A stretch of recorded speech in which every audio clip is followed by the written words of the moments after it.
Itu udah ke-record ya? Udah record ya. Bentar ya, Mam. Oke. Udah nih. Oke. Assalamualaikum warahmatullahi wabarakatuh. Saya Muhammad Mamduh Hoirunnas dan teman saya Ilham Nugroho. Kali ini kami akan mempresentasikan tugas besar 1, Manajemen Advertising. Next one.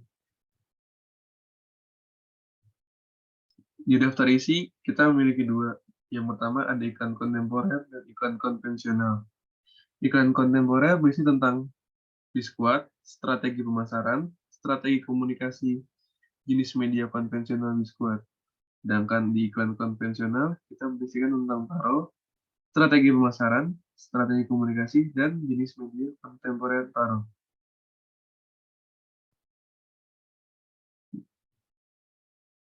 Nah, Biskuat. Apa sih Biskuat itu? Biskuat adalah merek biskuit yang dipasarkan oleh Mondelez Indonesia. Merek ini juga dikenal sebagai Tiger di negara-negara Asia Tenggara selain Indonesia. Target konsumen terbesar yang mengkonsumsi Biskuat adalah anak-anak usia 5-11 tahun. Seluruh produk Biskuat diberkaya dengan 9 vitamin dan 6 mineral. Next one. Selanjutnya ada strategi pemasaran kontemporer. Yang pertama, segmenting. Secara demografis, khususnya anak-anak usia 5-11 tahun dengan berbagai macam latar belakang yang membutuhkan vitamin dan mineral untuk pertumbuhan. Yang kedua, ada targeting.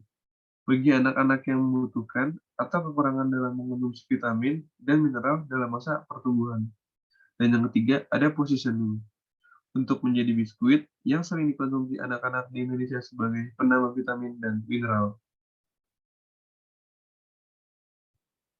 Selanjutnya, ada strategi komunikasi kontemporer. Ada why, who, when, where, what, and how. Dimulai dari why, yaitu membantu anak-anak untuk menambah vitamin dan mineral yang dibutuhkan dalam tubuh di masa pertumbuhan. Di who, kita ada jawaban dengan anak-anak usia 5 sampai dengan 11 tahun. Dan di when, waktu penayangan iklan tersebut dari siang sampai malam pukul 9 pagi hingga 17.00. Dilanjut dengan where, kita ada pengiklanan di YouTube dan juga iklan televisi. Kemudian what, untuk memberikan solusi bagi anak-anak yang membutuhkan vitamin dan mineral tambahan yang dibutuhkan tubuh dalam masa pertumbuhan. Dan yang terakhir, how, yaitu durasi penayangan iklan di YouTube hampir 2 menit, sedangkan di televisi 15 detik untuk mempersingkat waktu.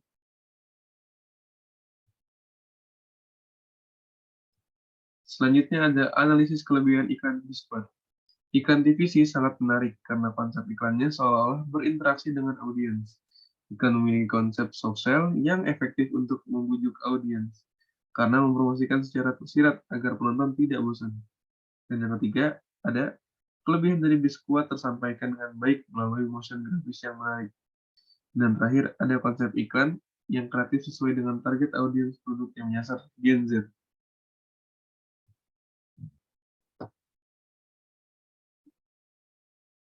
Analisis kekurangan iklan Biskuat. Beberapa scene yang ditampilkan cenderung berlebihan dan tidak terlalu penting untuk dimasukkan ke dalam iklan. Kemudian, durasi penampilan keunggulan Biskuat sangat singkat. Dan diikuti dengan di bagian akhir interaksi ke penonton terlalu berlebihan dan durasi iklan terlalu lama sehingga membuang waktu penonton. Walau dari jalan yang sempit, mimpi kami bisa besar. Berawal dari dukungannya dan kekuatan kami dari dalam. Biskuat Academy dukung anak Indonesia mewujudkan mimpi. Beli Biskuat dan menangkan trip ke stadion internasional. Walau dari jalan. Next.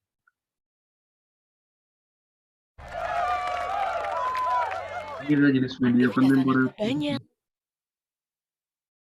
Energinya juga harus besar. Untung aku sudah membekalinya.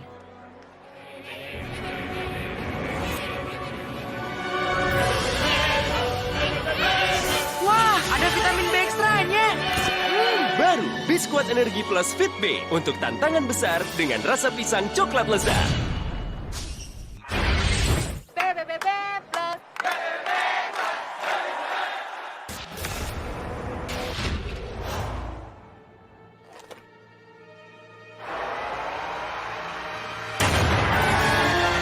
Baru Biskuat Energi Plus Fit B. Oke. Di dalam Biskuat ini adalah yang terakhir, yaitu jenis media kontemporer yang digunakan oleh website marketing, di mana Biskuat sendiri memiliki website marketing dan juga akun sosial media untuk mempromosikannya. Oke, sekian dari Biskuat, dilanjutkan dengan teman saya, Ilham Nugroho di Taro. Terima kasih.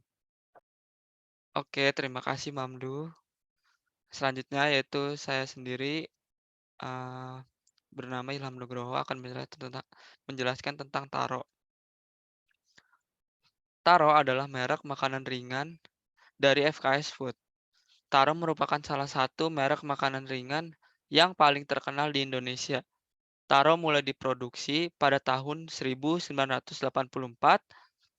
Pada bulan Juni 2003, merek Taro dibeli dan dimiliki oleh Unilever hingga tahun 2011, di mana Taro dibeli oleh TPS Food yang selanjutnya diakuisisi oleh FKS pada tahun 2020. Taro memiliki beberapa varian rasa. Taro memiliki 3 pabrik produksi di Indonesia, yaitu di Bogor, Medan, dan Sidoarjo. Next, yaitu ada strategi pemasaran konvensional. Yang pertama yaitu segmenting secara demografis anak-anak usia 5-12 tahun yang suka sekali dengan cemilan. Yang kedua yaitu targeting. Untuk anak-anak yang gemar cemilan dan mudah ditemukan di mana-mana. Yang ketiga yaitu positioning. Menjadi cemilan nomor 1 di Indonesia. Next yaitu ada strategi komunikasi konvensional. Dibagi menjadi 6, yaitu ada why, who, when, where, what, dan how. Yang pertama itu why, membantu permasalahan yang ada di usia anak-anak seperti cemilan yang susah dicari di mana-mana. Yang kedua yaitu ada how, anak-anak yang usianya 5-12 tahun. Yang ketiga yaitu when, waktu penayangan iklan tersebut siang sampai malam pukul 6 sampai 8 malam. Yaitu yang keempat yaitu where, YouTube dan iklan televisi. Yang kelima itu ada what. Untuk memberikan solusi dari permasalahan yang terjadi pada anak-anak, yaitu selalu membeli makanan sembarangan yang belum tentu higienis untuk dimakan. Yang terakhir yaitu ada how. Durasi penayangan iklan di YouTube hampir 2 menit, sedangkan di televisi 30 detik untuk mempersingkat waktu. Next yaitu ada analisis kelebihan iklan Taro yang dibagi menjadi 4. Yang pertama yaitu ada iklan yang sangat menarik perhatian anak-anak sedang berinteraksi dengan audiens. Yang kedua yaitu konsep yang ditawarkan sangat sederhana dan yang menonton tidak bosan. Yang ketiga yaitu kelebihan dari Taro yaitu tidak banyak mengambil angle kamera yang berlebih dan cukup simpel. Yang terakhir yaitu konsep iklan yang kreatif sesuai dengan target audiens. Next yaitu ada analisis kekurangan iklan Taro. Dibagi menjadi 4. Beberapa screen yang ditampilkan tidak terlalu penting ada di screen tersebut. Yang kedua itu durasi penampilan keunggulan Taro sangat singkat. Yang ketiga di bagian akhir interaksi ke penonton terlalu berlebih. Dan yang terakhir yaitu durasi iklan terlalu lama sehingga membuang waktu penonton. Next. Awas, tornado datang! Wah, bahaya! Ayo, Pota! Iya, terbuat dari kentang asli berbentuk 3 dimensi. Taro 3D Taro, baru, beda rasa, beda petualangan. Koleksi 3D puzzle-nya gratis. Di sini ada jenis media konvensional dan contohnya. Next. Petualangan Taro teriyaki. Menyelamatkan elang bondol. Membelah diri. Jurus bumerang. Jurus jaring. Jurus heksagon. Jurus shuriken. Rasakan serunya Taro Adventure di smartphone-mu. Ayo, koleksi kartu games Taro dari semua varian rasanya. Dan ini jenis contoh media konvensional TVC. Next. Jenis media konvensional yaitu websitenya. Di sini ada Instagram Taro yaitu tarosnack.id. Di sini ada poster dan postingan-postingannya. Yang kedua itu ada website Taro yang bernama Taro Wonderhan. Nah, sekian dari kami berdua. Terima kasih dari saya Ilham Nugroho dan Saya Muhammad Pamdu Khairunas.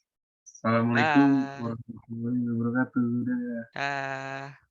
Ya. Stop recording.